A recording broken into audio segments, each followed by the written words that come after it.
everyone, welcome to the Greenleaf Terrain Showcase. This time I am not in my studio, I am at the Miniwargaming Orc Studio. And I have this most recent set of terrain that I've made for Miniwargaming. It is going to be in one of their campaigns that's coming up in the future. I don't know if it's in the near future, I'm just saying it's in the future. And yeah, so the main body of all the pieces is made with high density insulation foam covered in Sculptamold, which is a plaster mixed with a bit of like torn up tissue or like really ground up tissue. Let's see, bridges are foam core and not Sculptamold, plasticard. We have some GW Imperial Sector bits and some Battle Zone bits. I think they're from Mantic.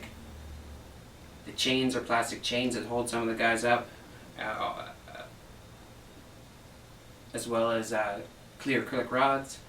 There's also two types of wire holding them up. The wires that are like just kind of coming out to be roots are just normal wire, and the main support wires are steel wire, for they're a lot stronger. But I will jump the camera off the tripod and we'll check everything out a little bit closer. So, starting back here, we will just give a nice scan of this whole guy. It has a fat mat that has been painted custom to match everything.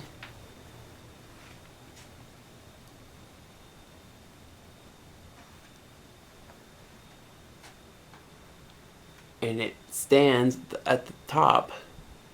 It's got to be at least almost 7 feet because it's over my head and I'm 6 feet. So between 6 and 7 feet standing on this. This one's about 18 inches off the table, and that's one of the highest guy to the top there.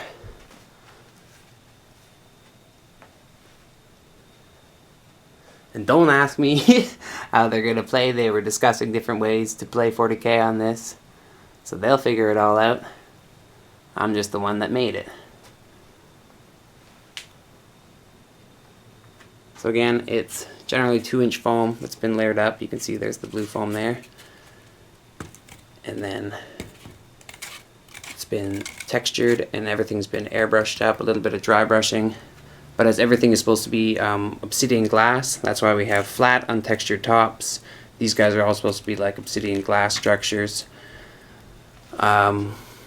They are finished with a satin finish, so they are semi-glossy, but if they were finished with a higher gloss, it would be too glossy for camera.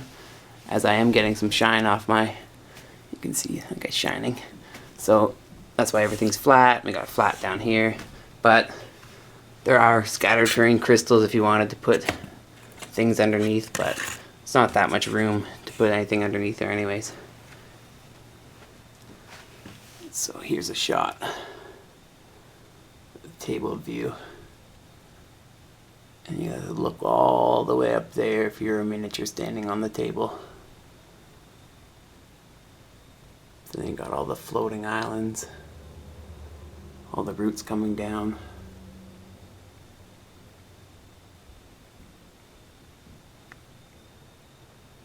So again, these guys are just Imperial Sector GW buildings with a bit of foam core that has been made for the roof, and they've just been attached onto the sides of these, but they look like they're built in, and they've built into the structure so they can get in there.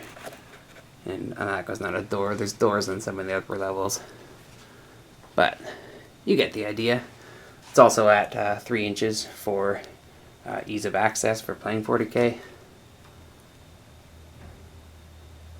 Other than the fact that, yeah, again, according to the rules, I don't know how you play this on this terrain. I haven't also played 40k since 3rd edition, so there's my answer to how you play this game with 40k, or play on this terrain with 40k. But looks really cool in my opinion, so that's what that is. And so I asked Matt if he wanted black or glowing windows, and he asked me if we could have both, so I think it was actually a really good idea. So it gives the illusion that some rooms are lit and some aren't. So there's a black one over there. I don't think this guy has any windows. He's got a bunch of doors and these skull guys. We gotta scoop around this floating island. So there's an absolute ton of things here, and quite a few different levels. I had these Mantic Battlezone kits. I think they're Mantic at least. Correct me if I'm wrong, but they're Battlezone, I'm pretty sure. So they came with walls, these little radar dishes, and these guns. And I had originally built this piece to hold the guns, but then when I thought of like playability, it's just more room to get miniatures up here and there, just not having the guns. So the only guns that I used were these more detailed, apparently some type of las gun guys.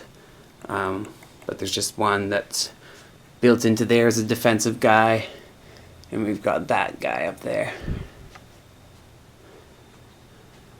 And some of the other guys just have radar antennas. I think there's that one. That one there features the GW antenna. Just some extra bits. Matt had gave me a bunch of this Imperial Sector stuff a long time ago, and I used practically all of it. I think I just have some corner floor tiles left that I didn't use any of the floor tiles. I think I may have a few wall sections left, but nothing this intense. So if you wanted to have something that had Imperial Sector things or GW kits built in, they would have to be included into the price of the project.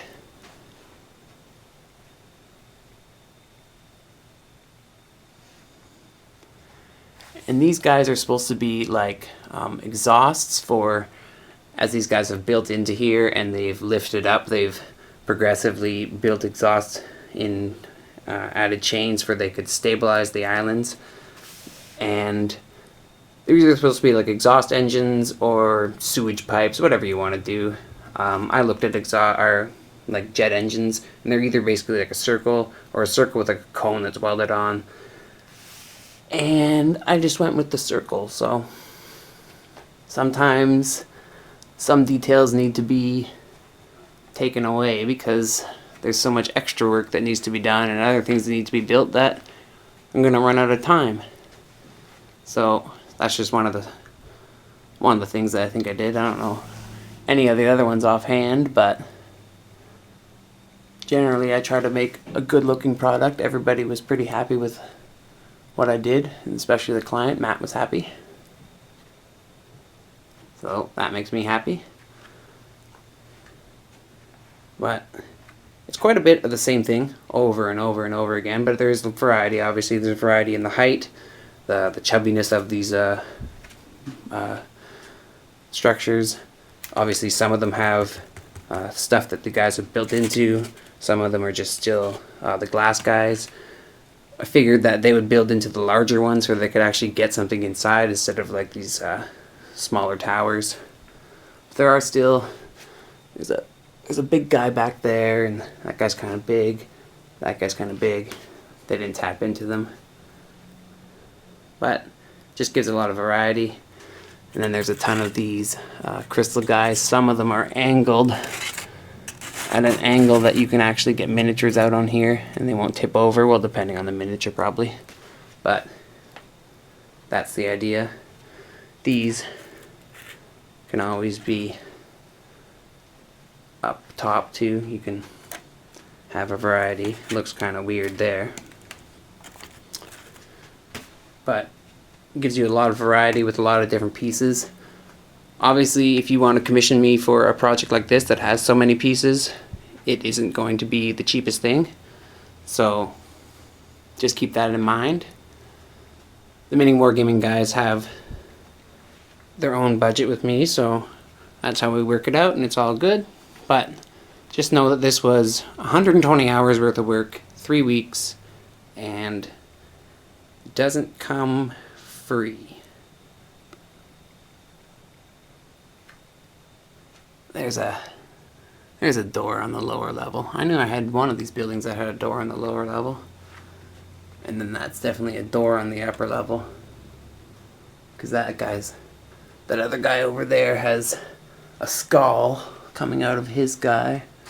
And this building doesn't have, but it has.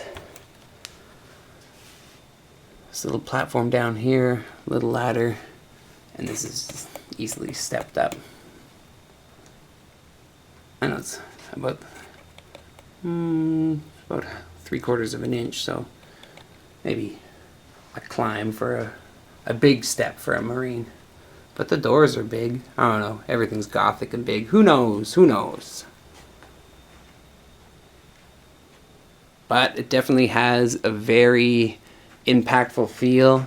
It's hard for me. Oh, I zoom out a little bit and sneak myself back into this corner. And you can see the scope of the whole board is pretty massive.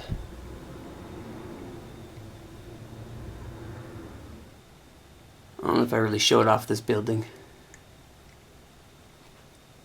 Or this building. Turn this guy here. You can see. But I will be taking a full set of pictures of this guy right away, and both these guys will be up on my YouTube channel, and a link to the pictures will be in the description below.